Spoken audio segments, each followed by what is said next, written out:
There is something that the culture does not want you to know. It is not hidden in a vault somewhere, guarded by men in dark suits. It is not classified information kept from you by malevolent forces in underground bunkers. No.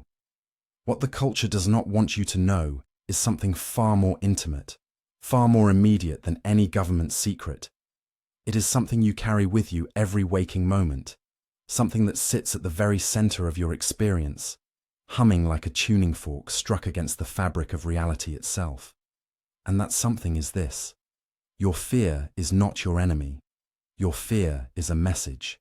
Your fear is a doorway. Your fear is perhaps the most honest communication you will ever receive from the depths of your own being, and yet you have been taught, systematically and thoroughly, to run from it, to medicate it, to numb it, to distract yourself from it with every conceivable form of entertainment and consumption that this civilization can offer.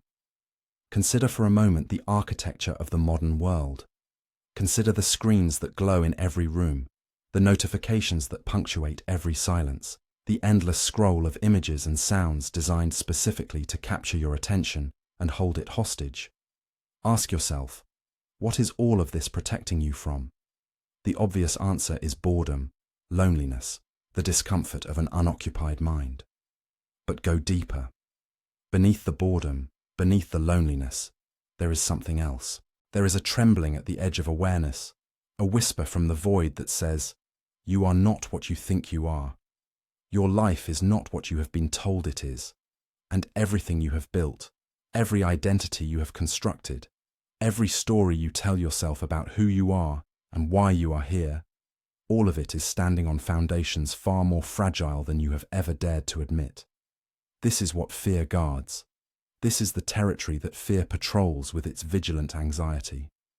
And this is precisely why fear is not a malfunction of the nervous system, not a vestigial remnant of our evolutionary past that we must overcome through willpower and positive thinking.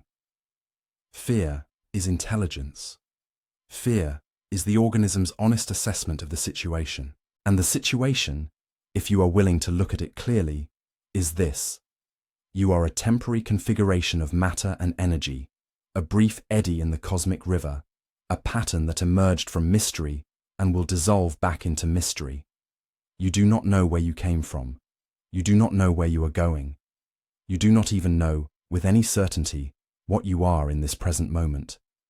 And the culture, in its infinite wisdom, has decided that the appropriate response to this situation is to pretend it is not happening. Terence McKenna understood this.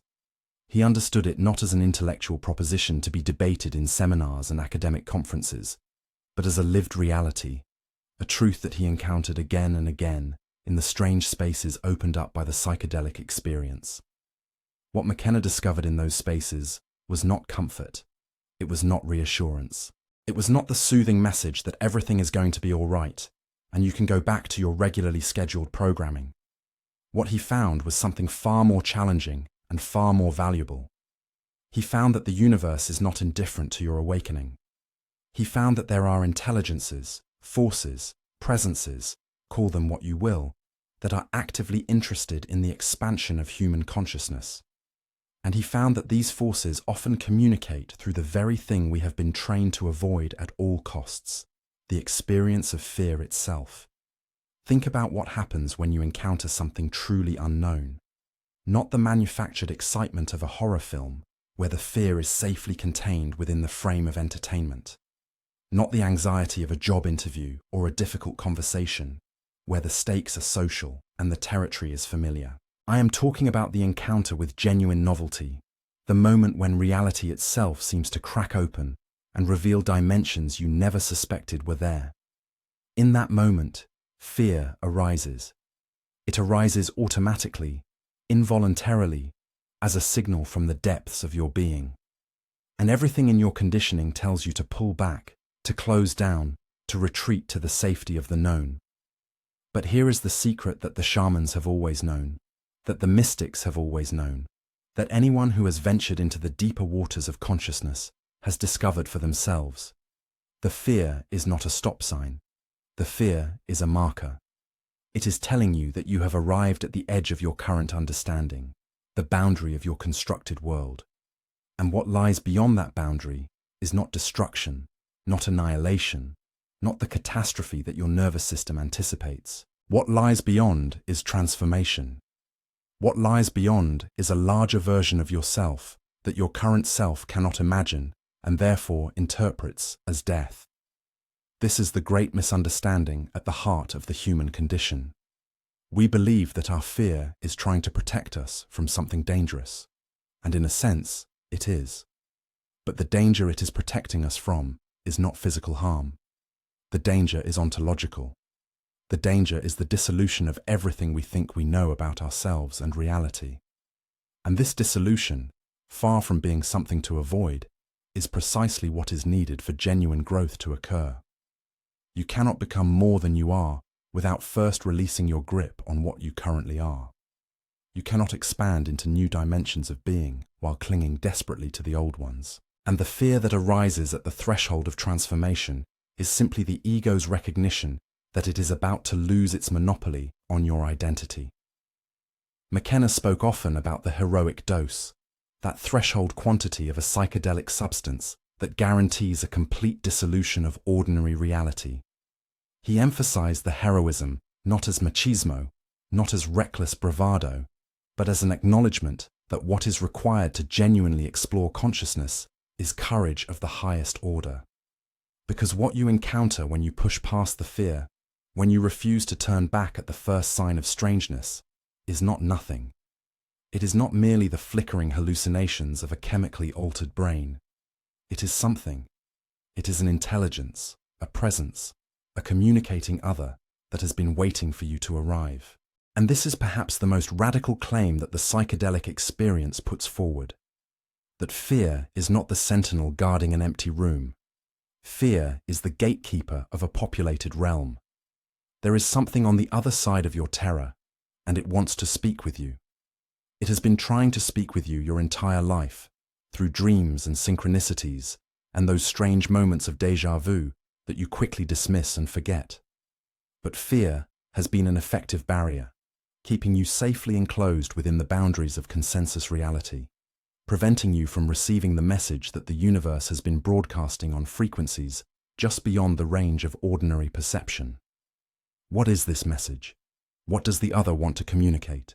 McKenna believed it had something to do with our species' situation, with the crisis we have created for ourselves and the planet, with the evolutionary leap that is both necessary and terrifying. The message, as he understood it, was something like this: you are not alone in the universe. Consciousness is not an accident, not a meaningless byproduct of blind chemical processes. Mind is woven into the fabric of reality at the most fundamental level, and human beings are not the pinnacle of evolution, but a transitional form, a caterpillar stage in a metamorphosis that we can barely imagine. And the fears that haunt you, the fear of death, the fear of meaninglessness, the fear of dissolution, these are birth pangs. These are the tremors that precede the emergence of something new. But you will never understand this if you continue to flee from your fear. You will never receive the message if you insist on changing the channel every time the transmission becomes uncomfortable. The culture has provided you with 1,000 ways to avoid this encounter. Alcohol and pharmaceuticals, entertainment and consumption, ideology and identity. All of these serve the same function. They keep you safely contained within the boundaries of what is already known, what is already acceptable, what does not threaten the structure of the consensus reality. And as long as you remain within these boundaries, you will continue to experience fear as your enemy, as a malfunction to be corrected, as evidence that something is wrong with you. Nothing is wrong with you. Everything is right with you. Your fear is evidence that you are still capable of recognizing the strangeness of existence, that you have not been completely domesticated by the cultural machinery that works day and night to flatten your consciousness into a manageable shape. The fact that you still feel terror at 3 a.m, when the defenses are down and the questions refuse to be silenced, this is not a symptom to be treated. This is a capacity to be honored.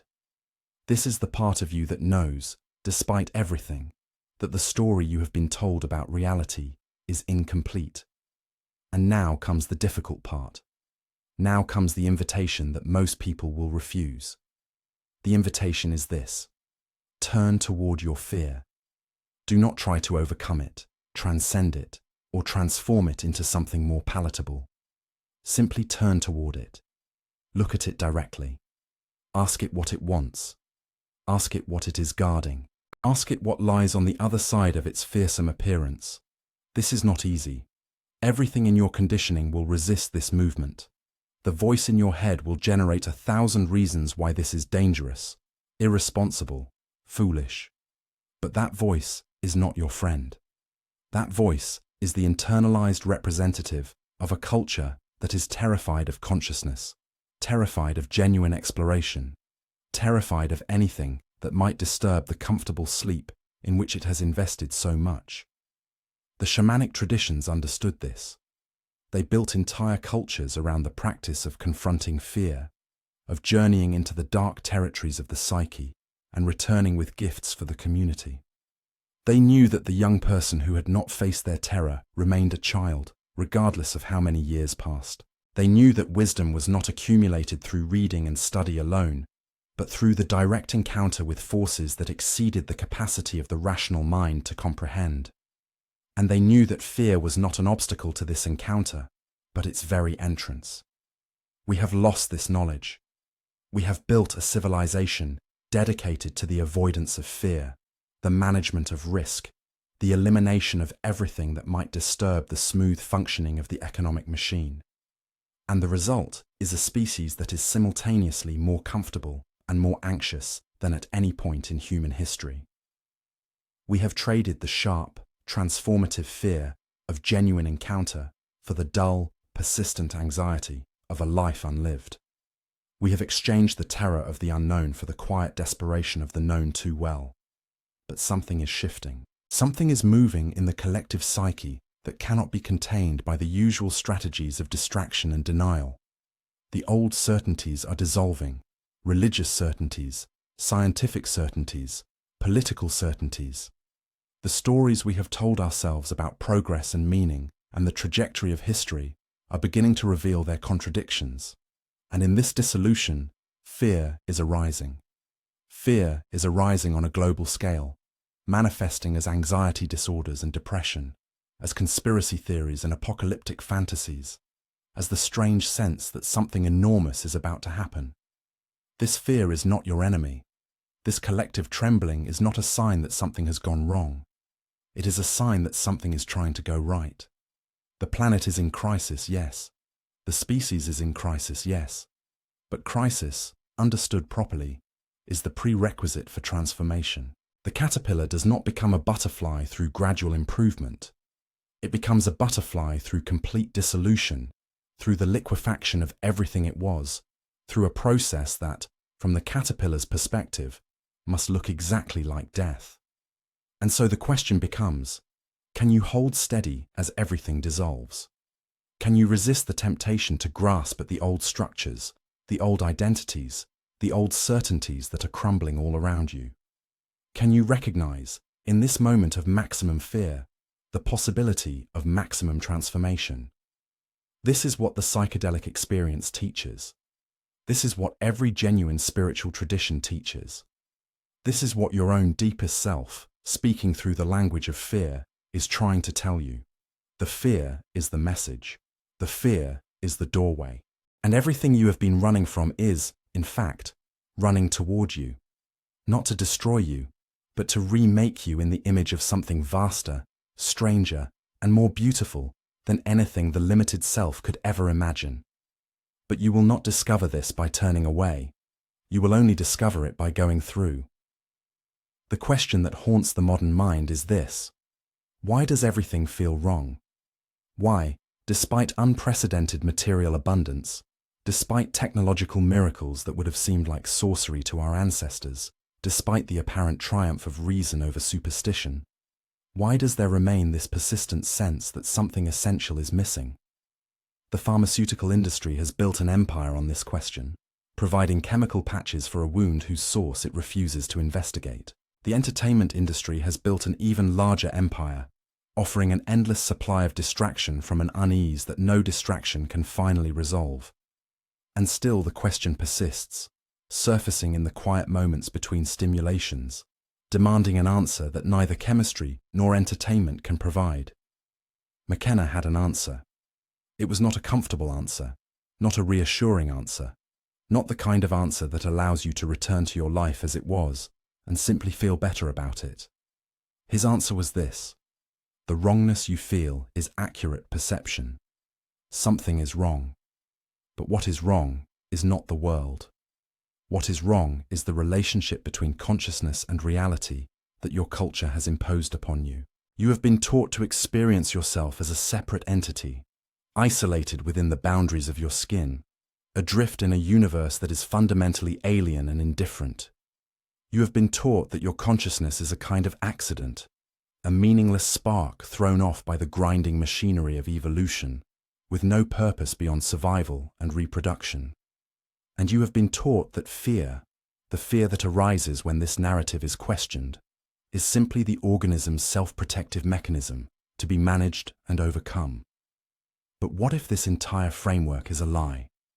What if the fear that arises when you question the consensus reality is not malfunction, but recognition? What if your nervous system, in its ancient wisdom, is responding accurately to a truth that your rational mind cannot process? The truth is this: you are not separate from the universe. You are not a lonely accident in a cold, mechanical cosmos. You are an expression of something vast and intelligent, a focal point through which the universe is becoming conscious of itself.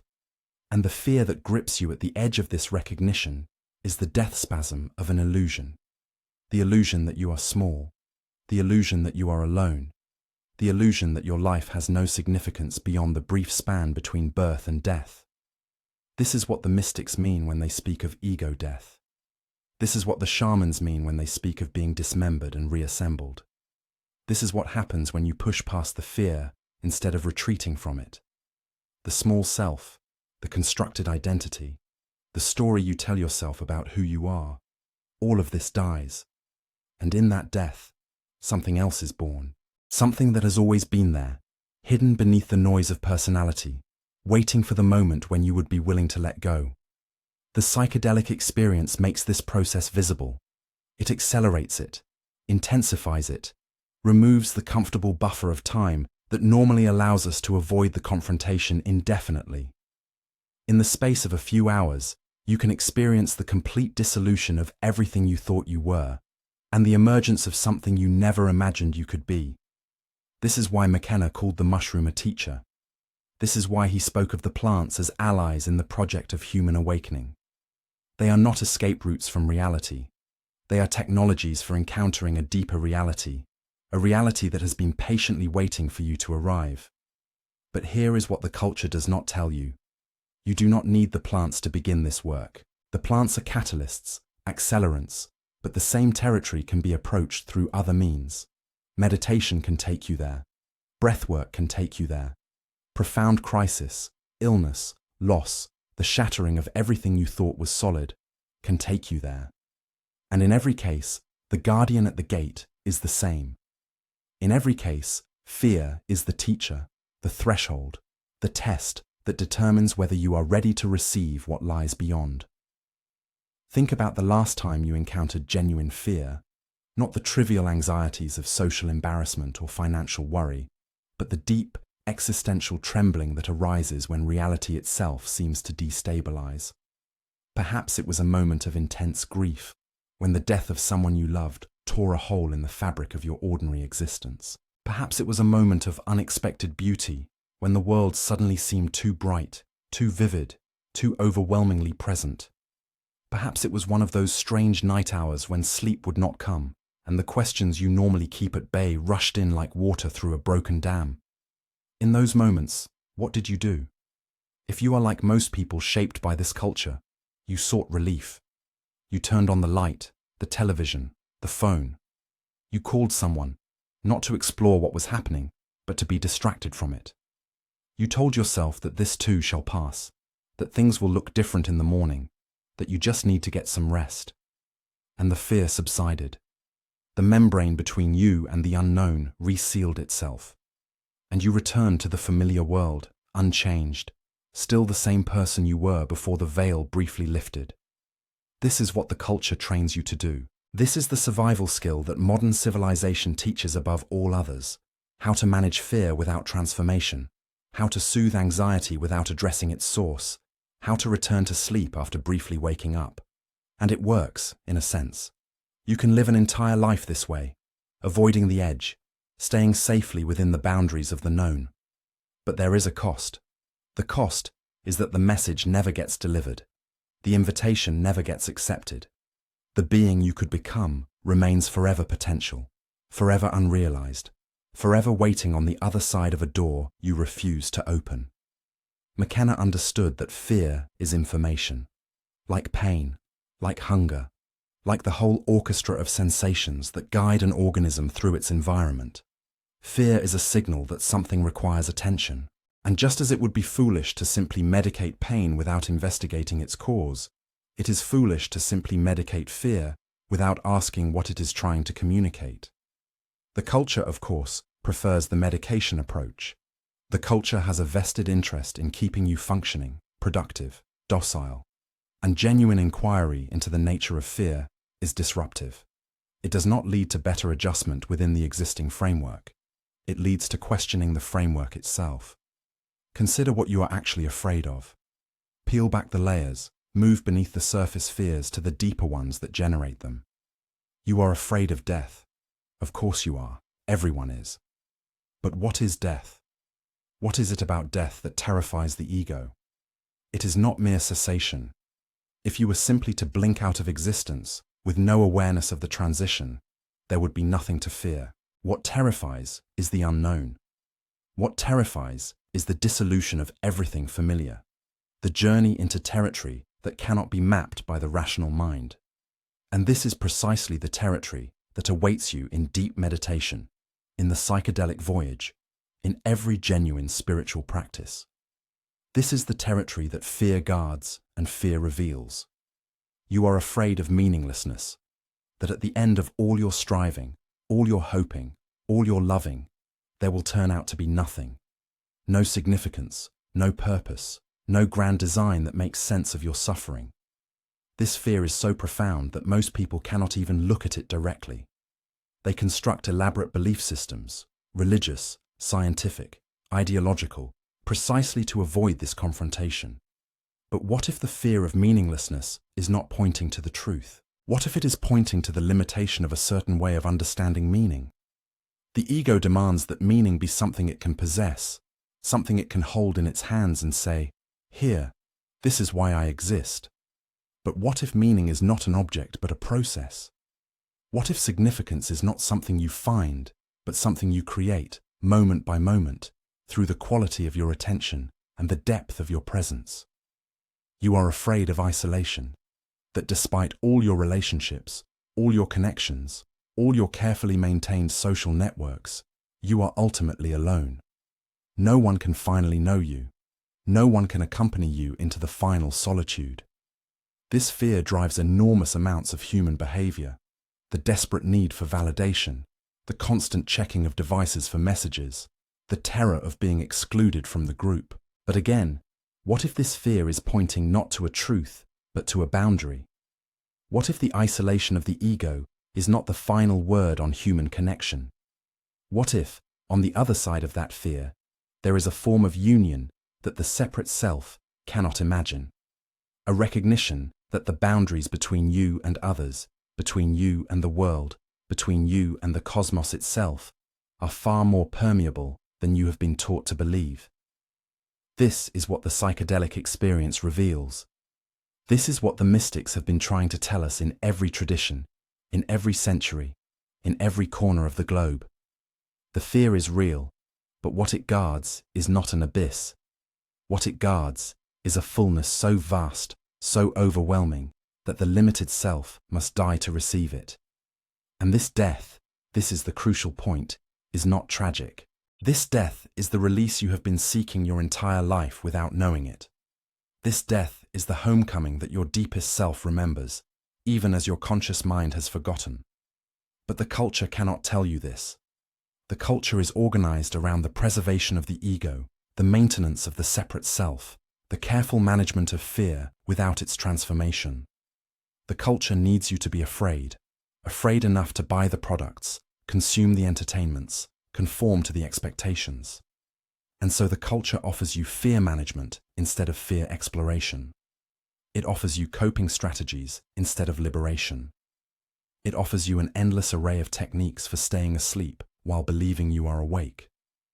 McKenna's radical proposal was simply this: what if we stopped running? What if, instead of fleeing from our deepest fears, we turn to face them? What if we approach the darkness not as an enemy to be conquered, but as a teacher to be learned from? This is not masochism. This is not a glorification of suffering. This is the recognition that transformation requires confrontation, that growth requires the willingness to be undone, that the butterfly cannot emerge until the caterpillar has surrendered everything it thought it was.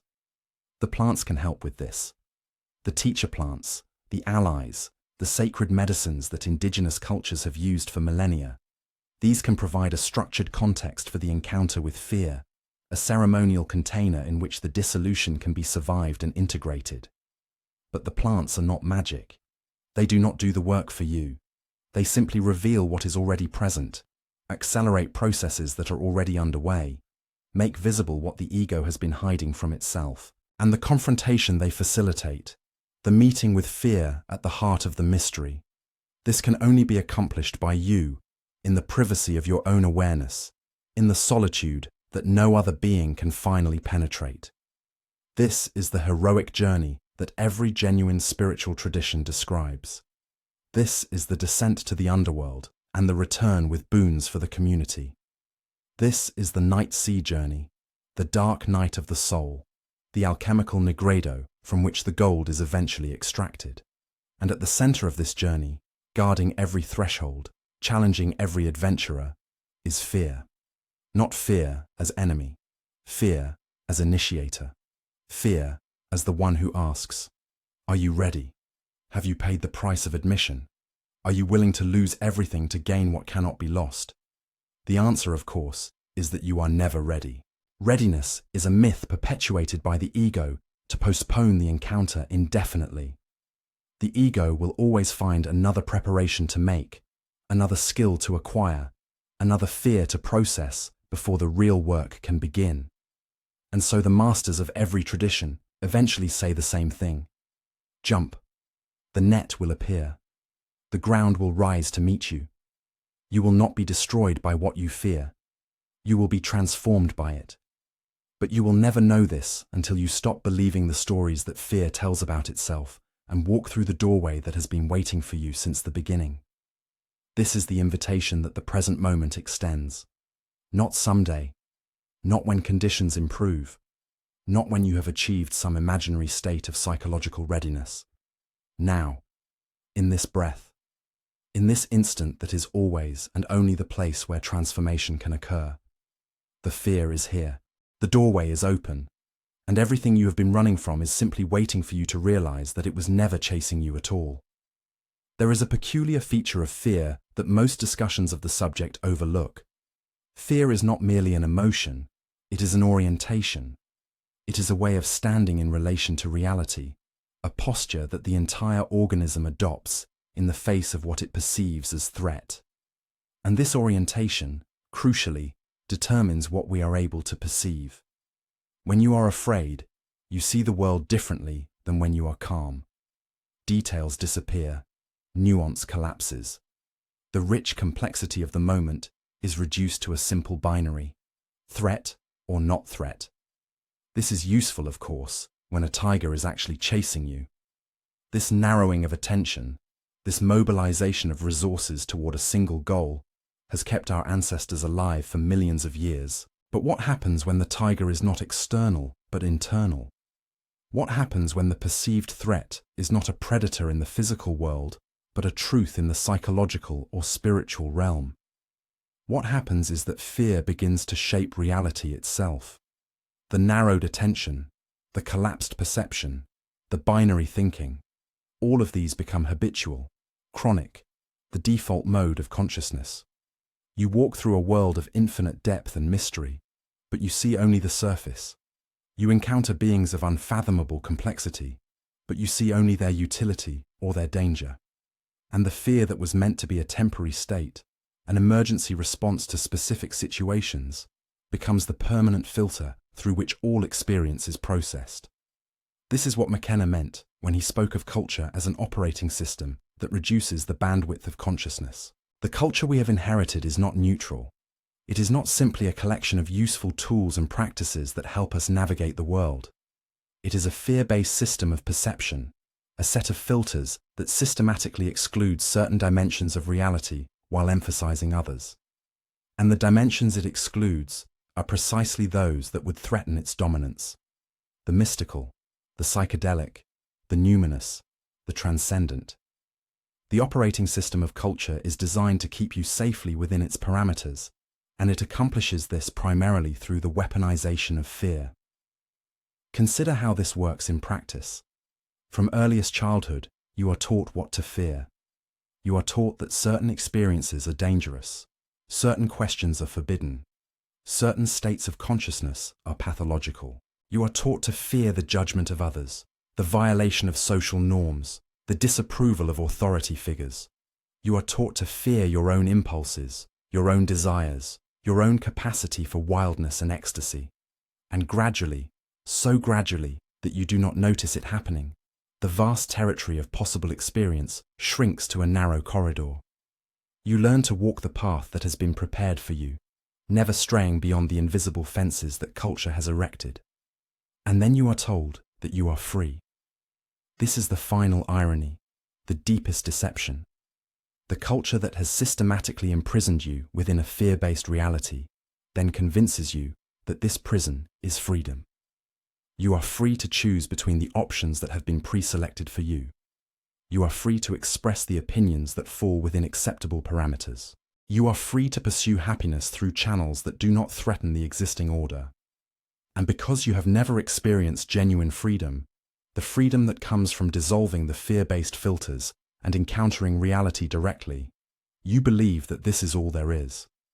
The psychedelic experience explodes this illusion. This is why it is so threatening to the cultural operating system, why it has been so vigorously suppressed and demonized. Not because the plants are physically dangerous, they are far less dangerous than the alcohol that is freely available on every corner, but because they reveal the arbitrary nature of the perceptual filters, because they show you dimensions of reality that the culture has declared non-existent, because they demonstrate, in the most direct and undeniable way, that the world is far stranger and more alive than you have been taught to believe. And with this revelation comes fear. Of course it does.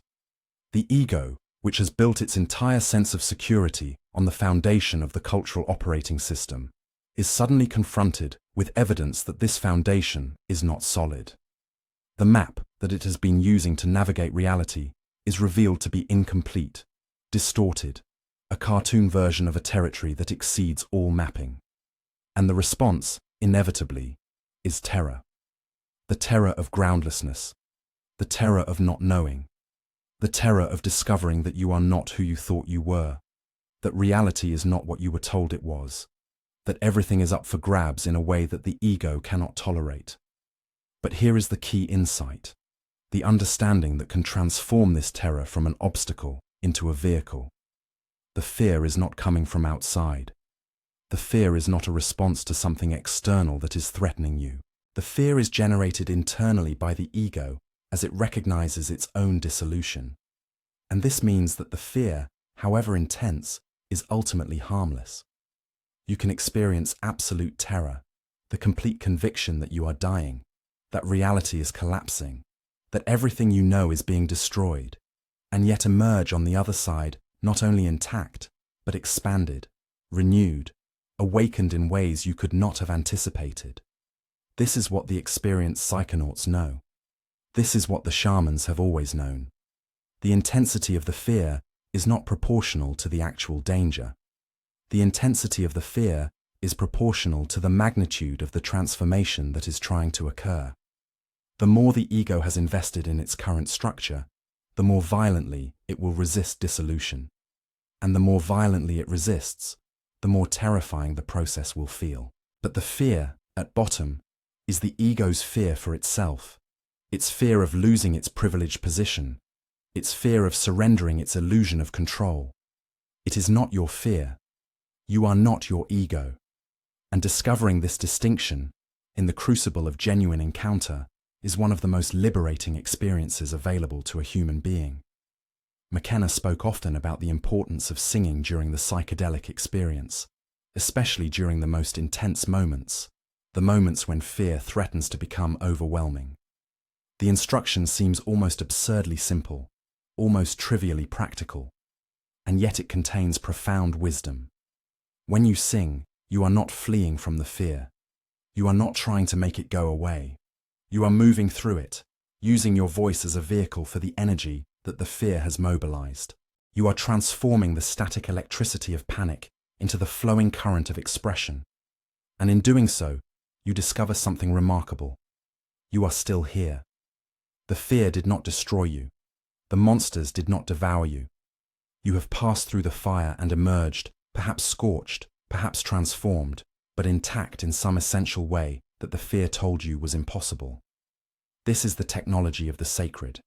This is the toolkit that our ancestors developed over hundreds of thousands of years for navigating the deeper waters of consciousness.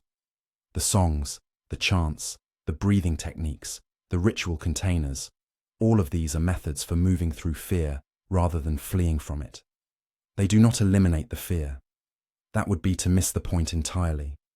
They provide structures within which the fear can be experienced, honored, transformed. They are not about avoiding the confrontation, but about surviving it, about returning from the underworld with gifts for the living. And this points to something essential about the relationship between fear and community. The heroic journey is often portrayed as a solitary venture, a single individual descending into the depths and returning with the elixir. But this is a partial picture at best. In traditional cultures, the journey is always supported by the community. There are elders who have made the journey before, who can reassure you that the terror will pass and the rewards will come. There are fellow travelers who share the ordeal, whose presence reminds you that you are not alone in the darkness. There are songs and stories that map the territory, that provide landmarks in a landscape that the ego experiences as featureless void. Modern culture has stripped all of this away. It has individualized fear while simultaneously pathologizing it. You are alone with your anxiety, your panic attacks, your existential dread. And when these become too intense to bear, you are offered pharmaceutical intervention, not to transform the fear, but to suppress it, to push it back below the threshold of consciousness, where it continues to operate, invisibly shaping your perception and your behavior. This is not healing. This is management. And the difference is crucial. Healing involves the integration of what has been split off, the reunion of what has been separated. Management involves the maintenance of the split, the perpetuation of the separation.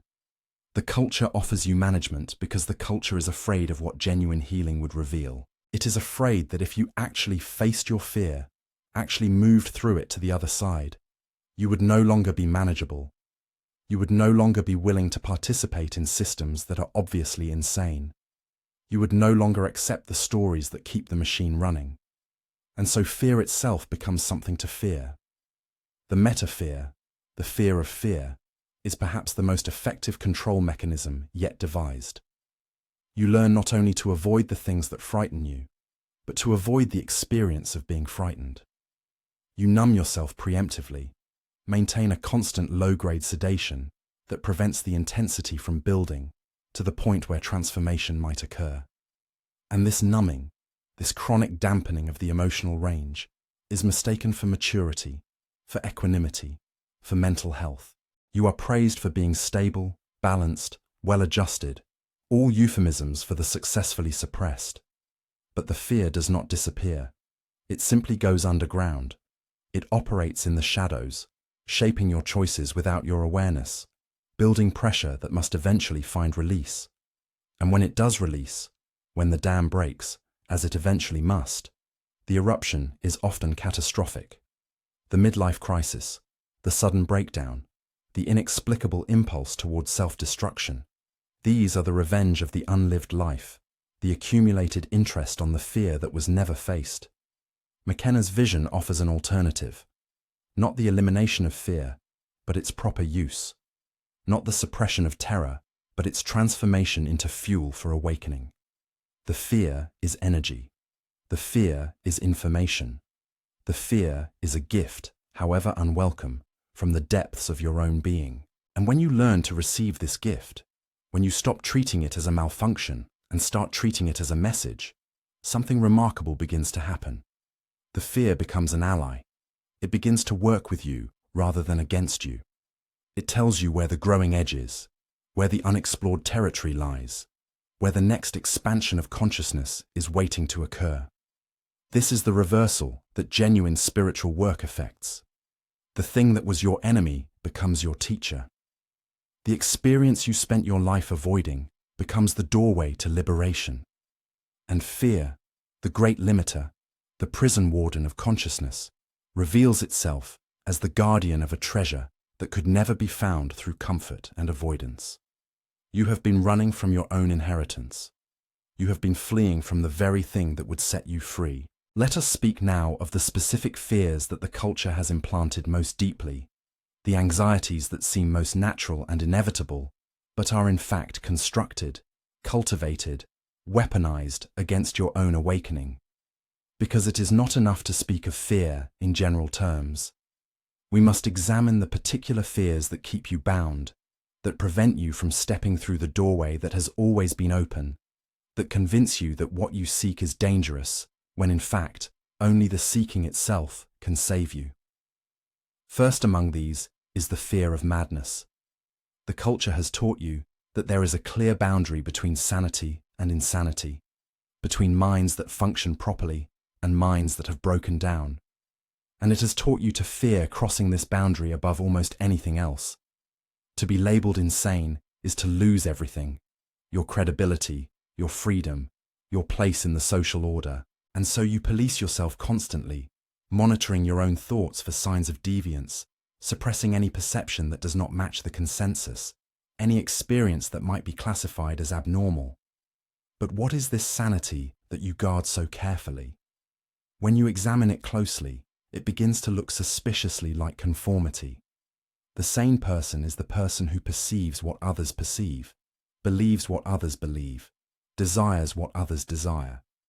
The sane person is the person who has successfully internalized the cultural operating system, who no longer questions the basic premises, who has forgotten that the premises are premises at all. And the insane person, the one to be feared, avoided, locked away, is simply the one who has slipped outside these boundaries, who perceives differently, who questions what should not be questioned.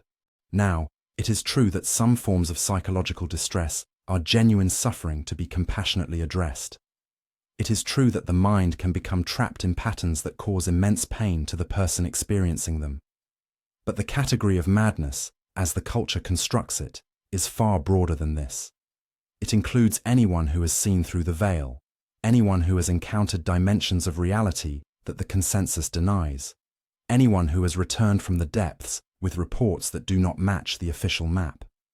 The shaman, the mystic, the psychedelic explorer, in the eyes of the culture, these are all potentially mad, all potentially dangerous, all to be regarded with suspicion. McKenna knew this well. He spoke openly about experiences that would be classified as psychotic by mainstream psychiatry, conversations with disembodied entities, encounters with what seemed to be alien intelligences, visions of realities that exceeded anything the rational mind could process. And he did not apologize for these experiences or minimize them. He reported them straightforwardly, as data, as evidence about the nature of consciousness that any serious investigation would need to account for. And in doing so, he demonstrated something important. You can have these experiences, you can report them honestly, and you do not necessarily descend into madness. You can maintain your center while exploring the periphery. You can journey far beyond the boundaries of the normal and return, not only intact, but enriched. This does not mean that there are no dangers in exploring consciousness. There are dangers. The territory is real, the entities are real, The potential for getting lost is real. But the danger is not inherent in the territory itself. The danger lies in the lack of proper preparation, the absence of adequate maps, the isolation from community and guidance. Traditional cultures understood this. They developed elaborate technologies for navigating the inner worlds, ritual structures that provided safety containers for the most extreme experiences. Modern culture has abandoned all of this, and then points to the casualties of uncontained exploration as evidence that the exploration itself is dangerous. The fear of madness, then, is not a fear of something real.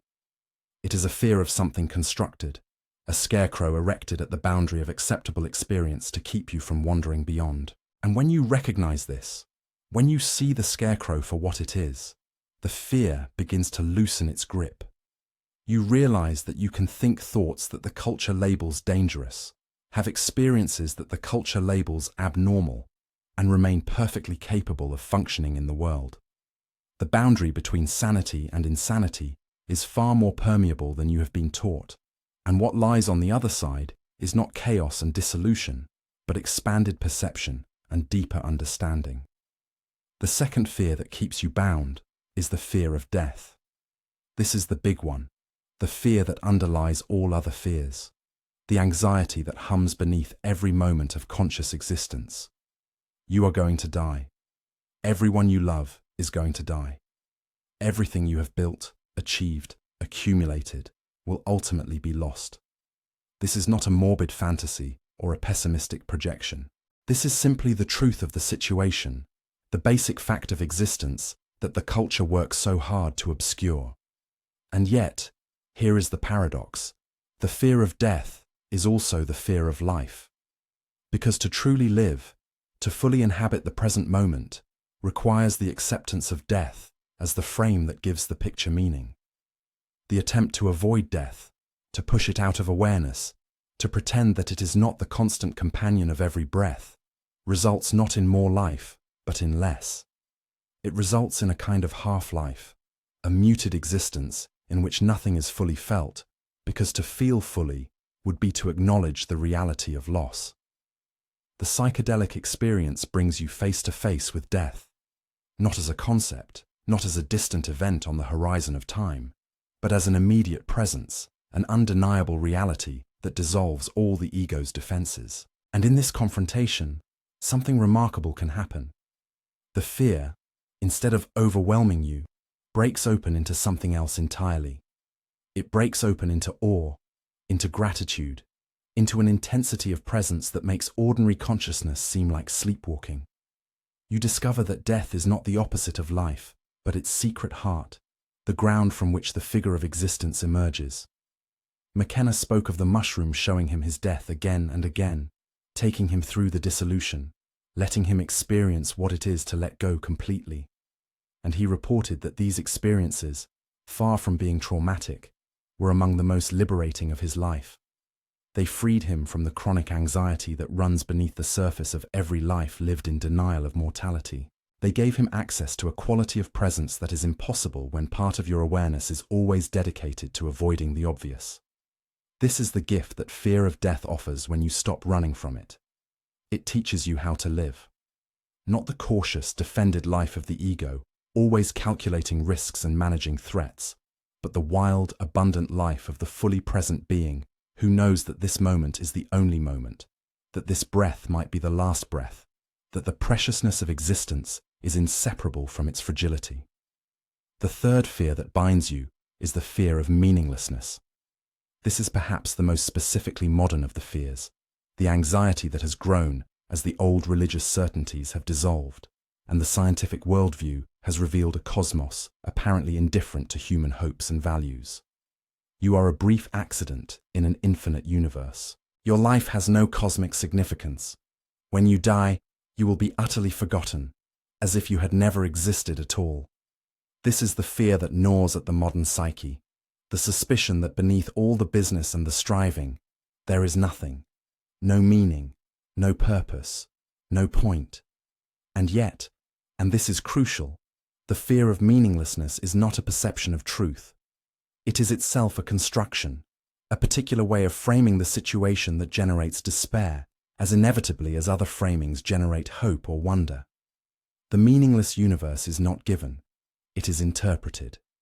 And the interpretation arises from a very specific set of assumptions.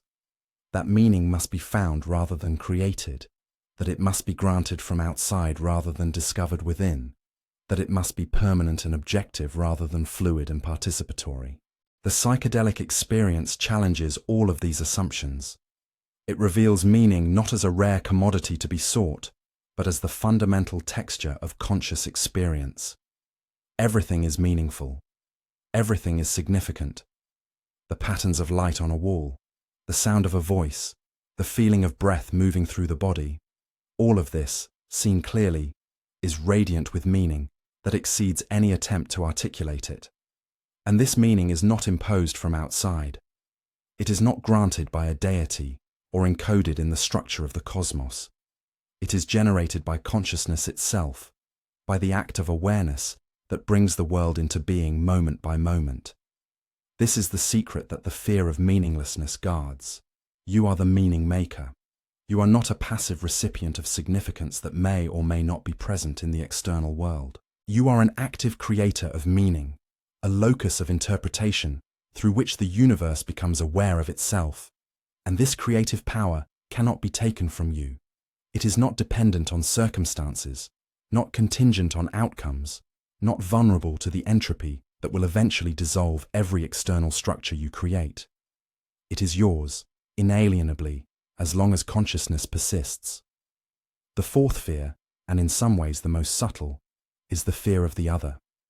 This includes the fear of other humans, of course, the social anxiety that makes every interaction a potential judgment, every relationship a potential rejection. But it goes deeper than this. The fear of the other is ultimately the fear of any consciousness beyond your own, any perspective that might reveal the partiality of your own, any encounter that might challenge the ego's claim to be the center of the universe. And this fear is particularly relevant to the psychedelic experience because, as McKenna and others have reported, what one often encounters in deep states is precisely this: otherness, entities, intelligences, presences that are unmistakably not oneself, that communicate, that seem to have their own agendas and purposes, that refuse to be reduced to projections of the personal unconscious. The encounter with the other in psychedelic space is one of the most controversial aspects of these experiences. Controversial because it challenges not only the assumptions of mainstream culture, but also the assumptions of much of psychology and spirituality, which prefer to interpret all inner experience as projections of the individual psyche. But what if they are not projections? What if the universe is actually populated with intelligences that we cannot normally perceive, and the psychedelic experience, by altering the filters of perception, allows genuine contact? This is what McKenna believed. This is what he reported. Encounters with beings he called self-transforming machine elves, entities that seemed to exist in a dimension adjacent to our own, that were eager to communicate, to teach, to offer gifts. And he emphasized that the fear that arises in these encounters, the terror of the truly alien, is precisely what must be passed through for the communication to occur. This is perhaps the ultimate test of the willingness to face fear. It is one thing to face your own death, your own meaninglessness, your own potential madness. These are, at least, your own. But to face genuine otherness, to encounter intelligence that is not human, not comforting, not reducible to any familiar category, this requires a kind of courage that most people never have occasion to develop. And yet, if McKenna is right, if the reports from psychonauts throughout history are accurate, this is exactly what awaits us on the other side of fear. Not emptiness, not meaninglessness, not the cold void that materialist philosophy imagines, but presence, intelligence, communication. The universe as a community of beings, of which we are perhaps the youngest and most confused members. These fears of madness, death, meaninglessness, and otherness are the cornerstones of the prison that culture has built around human consciousness. They are not natural fears, not instinctual responses to genuine threats. They are constructed fears, cultivated fears, fears that serve the interests of a system that requires your compliance, your productivity, your docility. And the way out of the prison is not around these fears, but through them. You must face the possibility of madness and discover that sanity is larger than you thought.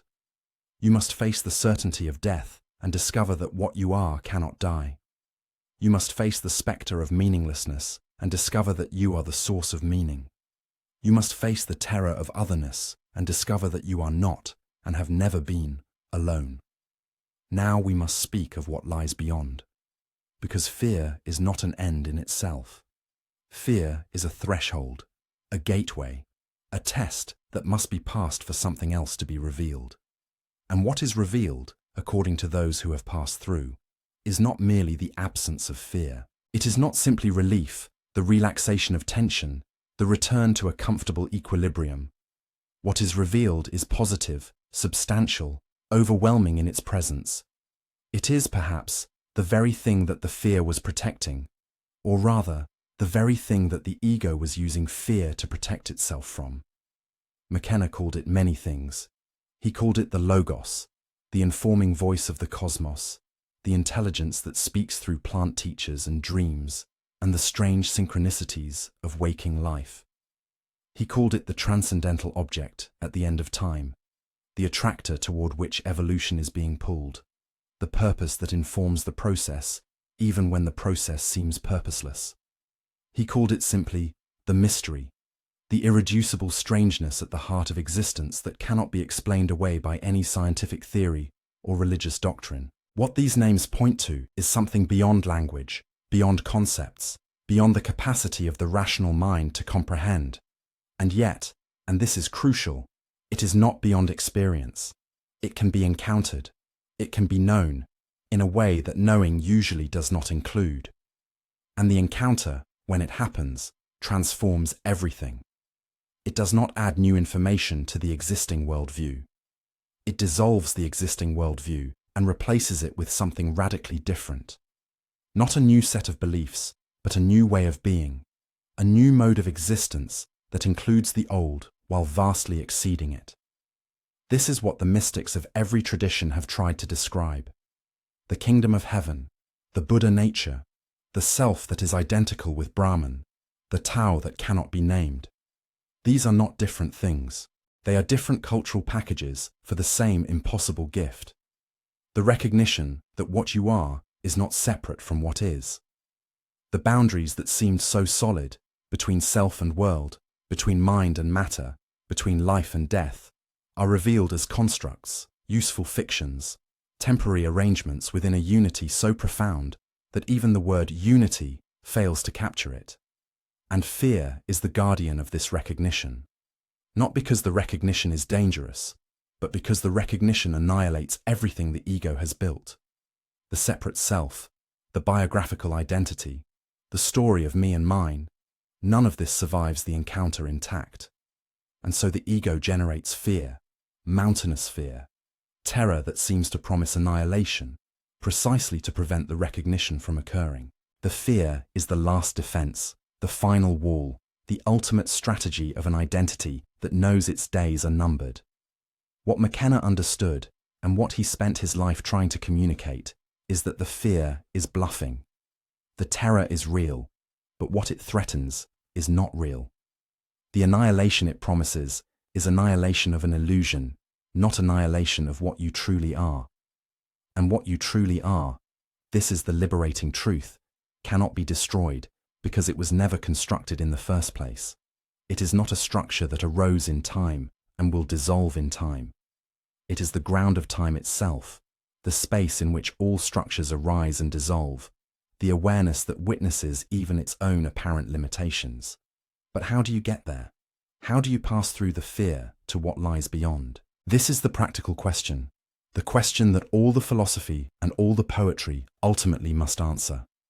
And the answer, frustratingly, is that there is no technique that guarantees the passage. There is no method that works for everyone, no formula that can be mechanically applied. The passage is different for each person because each person's fear is constructed differently, shaped by unique experiences and conditioning. What can be said is this: Intention matters. The orientation you bring to the encounter shapes what the encounter becomes. If you approach fear with the intention of conquering it, defeating it, proving your superiority over it, you will likely reinforce the very structures you are trying to dissolve. The ego is endlessly creative in co-opting spiritual experiences for its own aggrandizement. But if you approach fear with curiosity, with openness, with genuine willingness to be changed by what you encounter, something different becomes possible. The fear is met not as an enemy, but as a teacher. The resistance is acknowledged, but not indulged. And gradually, or sometimes suddenly, the grip loosens. Surrender is the word that many traditions use, but it is easily misunderstood. Surrender does not mean passivity, does not mean giving up, does not mean the abdication of agency. Surrender means the cessation of the struggle that prevents the transformation from occurring. It means allowing the fear to be present without fighting it, without fleeing from it, without trying to make it into something other than what it is. And in that allowing, this is the paradox, the fear transforms itself. It does not need to be conquered because, given space, it resolves on its own. It was only ever energy, and energy, unjudged and unresisted, finds its own equilibrium. The psychedelic experience can provide a context for this surrender, but it is not the only context. Meditation, practiced sincerely over years, can bring you to the same threshold. Profound grief can shatter the ego's defenses and open the door. Near-death experiences, whether chemically induced or spontaneously occurring, reliably produce the encounter with what lies beyond fear. Even ordinary life, if lived with enough intensity and attention, can gradually wear away the barriers until the underlying reality becomes impossible to ignore. What matters is not the vehicle, but the destination. And the destination, or perhaps we should say the recognition, since there is nowhere to go, is always the same. It is what the Buddhists call the natural state, what the Christians call union with God, what the mystics of every tradition have reached through whatever path was available to them. It is not an achievement, but an unveiling. It is not something you attain, but something you stop obscuring. And fear, properly understood, is not the obstacle to this unveiling, but its final condition. You must be willing to let everything go. You must be willing to die before you die. And then, only then, do you discover that what dies was never really alive, and what is alive can never die. This is the message that fear carries. This is what your terror has been trying to tell you your entire life. Not that there is something dangerous out there that you must avoid. Not that the universe is hostile and you are alone and nothing matters, but that there is something vast waiting to be born, something that exceeds everything you have imagined, something that can only emerge through the dissolution of everything you have protected. The fear is the birth canal. The fear is the signal that something momentous is happening. And if you can hold steady, if you can resist the urge to flee back to the familiar, you will find yourself in a world that is the same as the old world and utterly different. McKenna described this as the felt presence of immediate experience, the sense that the ordinary world, the world you have been taking for granted your entire life, is actually extraordinary, is actually saturated with meaning and beauty and significance that you simply were not seeing before. And this presence is not an altered state that fades when the chemistry returns to normal. It is potentially the permanent inheritance of anyone who has passed through the fear to what lies beyond. Not a memory of transcendence, but a changed relationship to immanence.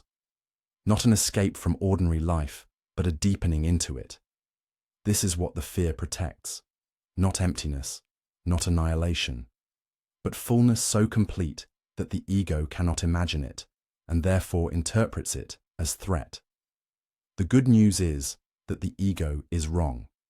The good news is that what awaits you on the other side of your terror is not death but life, more life than you have ever known, more life than you believed was possible.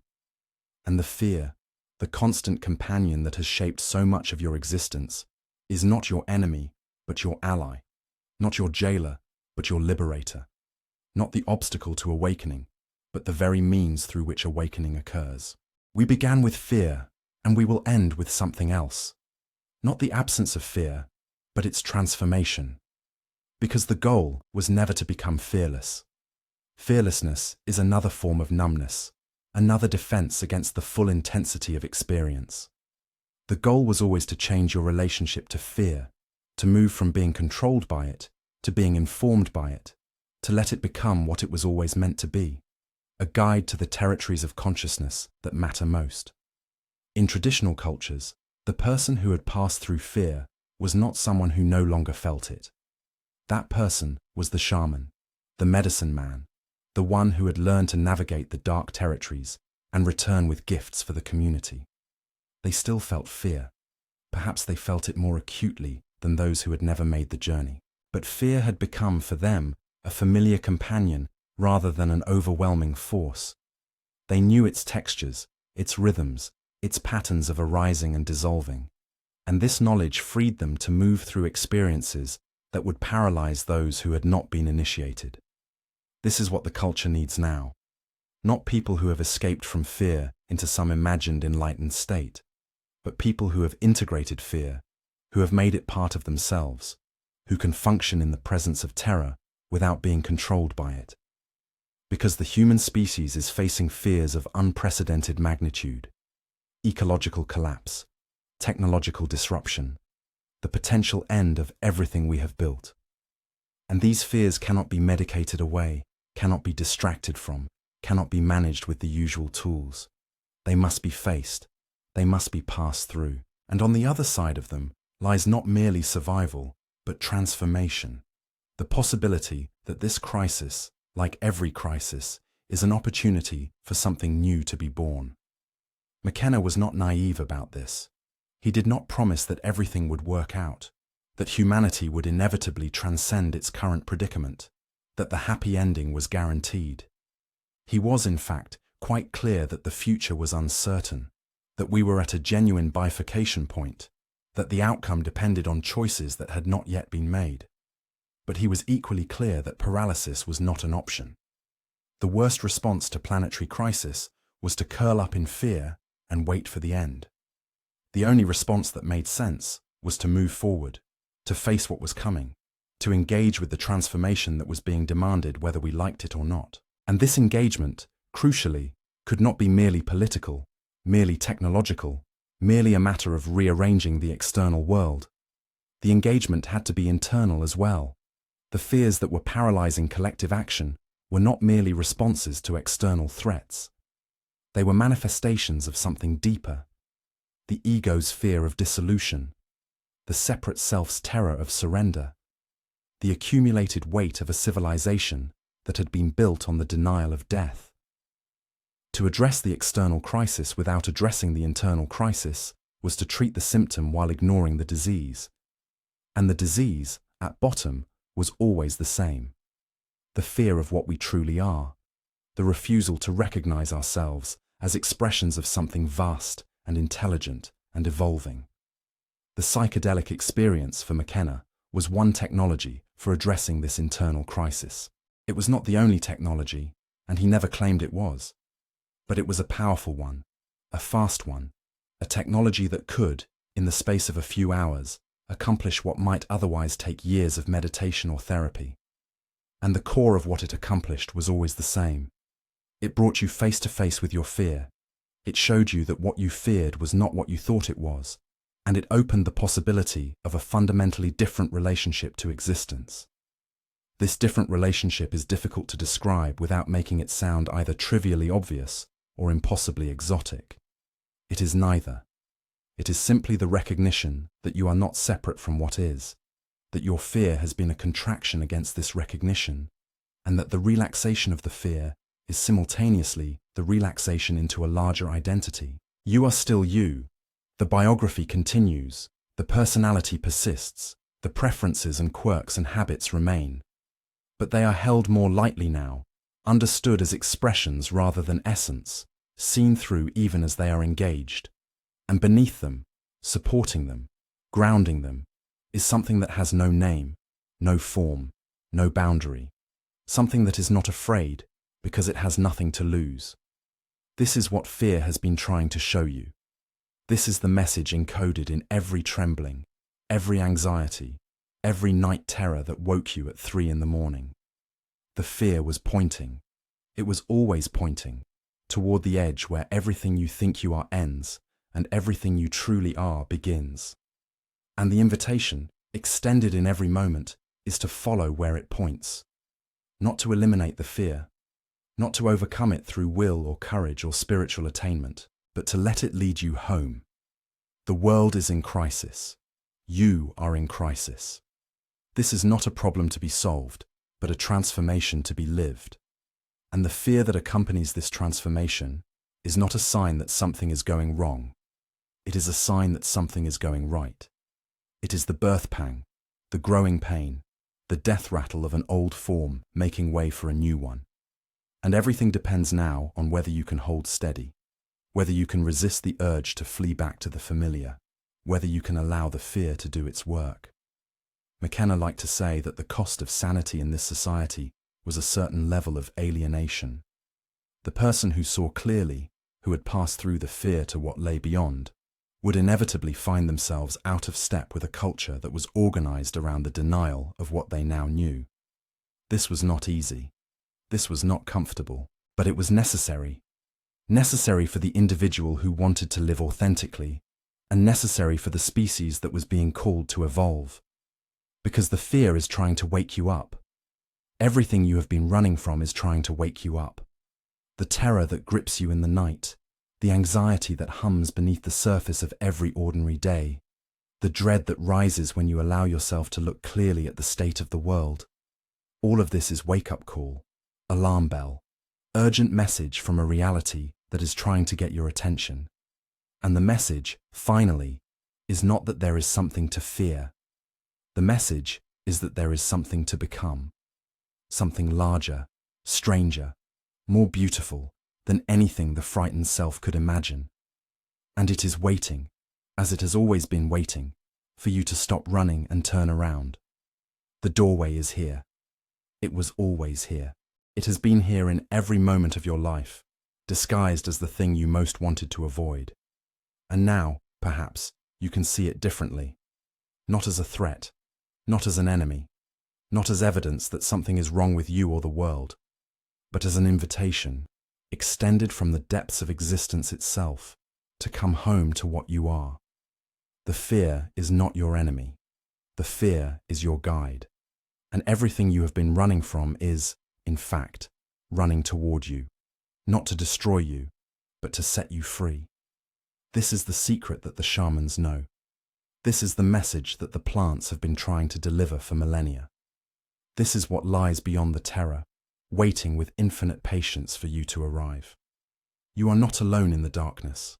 The darkness itself is alive, is intelligent, is waiting to speak with you, and all that is required, all that has ever been required, is that you stop running long enough to listen.